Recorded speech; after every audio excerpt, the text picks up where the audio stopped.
আজকে সকালবেলা আমার বরের পছন্দের পেঁয়াজি বানাতে বসে পড়েছি। আর আমার বর গিয়েছে একটু বাজারে মাংস আনতে, আর আমি ওয়েট করছি ওর বাড়ি আসার। কারণ ওই মানুষটা যটা দিন বাড়িতে থাকে তটা দিনই আর কি আমার চোখের সামনে ঘুরঘুর ঘুরঘুর করে, আর যখনই একটু চোখের আড়ালে হয়ে যায় তখনই কষ্ট হয়। বাজার থেকে মাংস এনে আর আমার হাতে ধরিয়ে দিয়েছে, মাংসটাকে ধুয়ে রেখে আসলাম রান্নাঘরে। আর এখন এই যে বালতি করে চাল ধুতে চলে এসেছি, কারণ চালে হয়ে গেছে পোকা। বেশি করে জল নিয়ে চালটাকে ধুয়ে চলে আসলাম উনুন জ্বালতে, কারণ আমার শ্বশুরবাড়িতে বেশিরভাগ রান্না উনুনেই হয়। তাই সবার প্রথমে হচ্ছে আগে ভাতটা করে নিয়েছি, তারপরে মাংসটা বসিয়েছি।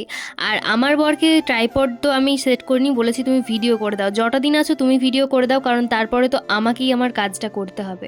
তো মাংসটা এখন ভালো করে মশলাটাকে কষাচ্ছি। আর দেখো মশলা মোটামুটি কষানো হয়ে গিয়েছে, এরপরে হচ্ছে আমি দেব মাংস। আর আজকে হচ্ছে কাসৌরি মেথি দিয়ে আমি মাংসটা রান্না করছি, বেশ ভালো লেগেছে খেতে আমার বরের। আর আমার বর বিয়ের পর থেকে আমার হাতের মাংসই বেশি পছন্দ করে, আর কারোর হাতের মাংস ওর ভালো লাগে না তেমন একটা। তো সেই জন্য আর কি আজকে আমি জমিয়ে রান্না করছি। আর মাংসটা কষানোর পরে দেখো আমার বরের জন্য, শাশুড়ি মা, ননদ সবার জন্য আর কি তুলেছি, আমিও খেয়েছি।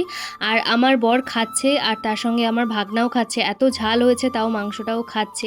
আমার বরকে জিজ্ঞাসা করলাম কেমন হয়েছে, ওর রিভিউটা তোমরা নেক্সট ভিডিওতে দেখতে পারবে। মানে সত্যি এই মানুষটাকে খাওয়াতে পারলে আমি খুশি।